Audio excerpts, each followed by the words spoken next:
نحمده ونصلي على رسوله الكريم اما بعد فاعوذ باللہ من الشیطان الرجیم بسم اللہ الرحمن الرحیم۔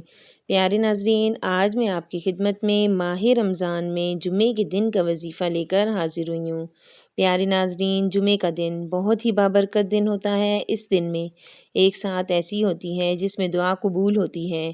ہمیں چاہیے کہ ہم جمعے کے دن عبادات اور تسبیحات، ذکر و اذکار میں مشغول رہیں تاکہ ہم اس مقبول ساعت کو پا سکیں اور اللہ رب العزت سے اپنی دعائیں مقبول کروا سکیں۔ پیارے ناظرین، یہ عمل تنہائی میں بیٹھ کر کرنا ہے۔ جمعے کے دن عصر کی نماز کے بعد بغیر بات چیت کیے جائے نماز پر بیٹھ کر یہ عمل کرنا ہے۔ اول و آخر 11 مرتبہ درود شریف پڑھنا ہے، 70 مرتبہ آیت الکرسی پڑھ کر دعا مانگنی ہے۔